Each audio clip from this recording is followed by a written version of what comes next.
5 ವರ್ಷ ತುಂಬಿ 6ನೇ ವರ್ಷನ ದಾಖಲೆ ಹಾಕ್ತಾ ಇದ್ದೀವಿ. ಅದೇ ರೀತಿ ನಾವು ಇಲ್ಲಿವರೆಗೂ ಪ್ರಗತಿ ಮೊತ್ತದ ಕಡೆ ಗಮನ ಹರಿಸೇ ಇರಲಿಲ್ಲ. ಯಾಕೆಂದರೆ ಫಸ್ಟ್ ನಮ್ಮ ಮಹಿಳೆಯರ ಸಬಲೀಕರಣ ಮೊದಲು ಸಂಘಗಳನ್ನು ಹುಟ್ಟು ಹಾಕಿದ್ದೀವಿ.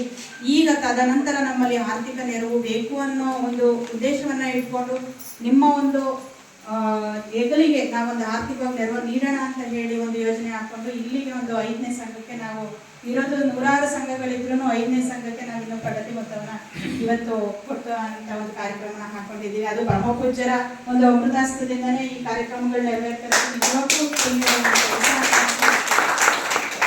ಸರಳತೆಯಲ್ಲಿ ಸರಳ ನಮ್ಮ ಪರಮಪೂಜ್ಯರು. ನಿಜವಾಗ್ಲೂ ನಾವು ಏನಂದ್ರೆ ತುಂಬಾ ಅಭಾರಿಯಾಗಿರ್ತೀವಿ. ದೇವರೇ ನಮ್ಮ ಪಕ್ಕ ಇದ್ದಾರೆ, ದೇವರೇ ಜೊತೆ ನಾವು ಮಾತಾಡ್ತಿದ್ದೀವಿ ಅನ್ನೋ ಒಂದು ಪುಣ್ಯ ನಮಗೆ ಸಿಕ್ಕಿದೆ ಅಂದಾಗ ನಾವು ಒಂದು ನಿರ್ಧಾರ ತೆಗೆದುಕೊಳ್ಬೇಕು. ಹಾಗಾಗಿ ನಿಮ್ಮ ಗ್ರಾಮಕ್ಕೆ ಬಂದು ನಮ್ಮ ಪರಮಪೂಜ್ಯರು ಇವತ್ತು ಎಷ್ಟೇ ಬಿಸಿ ಇದ್ರೂ ಬರ್ತೀನಿ ಆಯಿತು ಕಾರ್ಯಕ್ರಮನ ಅಲ್ಲಿ ಮುಗಿಸ್ಕೊಂಡು ಇಲ್ಲಿ ಬಂದಿದ್ದಾರೆ, ನಿಜಕ್ಕೂ ನಾವು ಪುಣ್ಯ ಮಾಡಿದ್ದೀವಿ ಅಂತ ಹೇಳ್ತಾ, ಹಾಗೆ ನಮ್ಮ ಒಂದು ಗ್ರಾಮೀಣಾಭಿವೃದ್ಧಿ ಎಲ್ಲ ನಿಮ್ಮ ಕೈಯಲ್ಲಿದೆ. ನಿಮ್ಮ ಸಂಘ, ನಿಮ್ಮ ಉಳಿತಾಯ, ನಿಮ್ಮ ಇದು ಎಲ್ಲ ನಿಮ್ಮ ಕೈಲಿದ್ದಾಗ ಎಷ್ಟು ಜವಾಬ್ದಾರಿಯುತವಾಗಿ ನೀವು ನಡೆಸ್ಕೊಂಡು ಹೋಗ್ತೀರಾ ಅಷ್ಟು ಒಂದು ಈ ಮನೆಯನ್ನೇನು ಅಚ್ಚುಕಟ್ಟಾಗಿ ಇಟ್ಕೊಂಡು ಎಷ್ಟು ನೀಟಾಗಿ ಕಾಣುತ್ತೋ ಹಾಗೆ ನಮ್ಮ ಗ್ರಾಮೀಣಾಭಿವೃದ್ಧಿ ಸ್ವಸಹಾಯ ಸಂಘಗಳು ಅಷ್ಟೇ.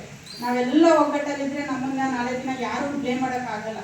ಹಾಗಾಗಿ ನಮ್ಮಲ್ಲಿ ಒಗ್ಗಟ್ಟಿದ್ದಷ್ಟು ನಮ್ಮ ಸ್ವಸಹಾಯ ಸಂಘಗಳು ಇನ್ನೂ ಮುಗಿಲೆತ್ರಕ್ಕೆ ನಾವು ಕಂಡು ಹೋಗ್ಬೋದು, ಮತ್ತು ಪರಮಪೂಜ್ಯರ ಒಂದು ಕನಸನ್ನು ನಾವು ನನಸು ಮಾಡ್ಬೋದು ಅಂತ ಹೇಳ್ತಾ ನಾನು ಒಂದೆರಡು ಮಾತನ್ನು ಮುಗಿಸ್ತೇನೆ.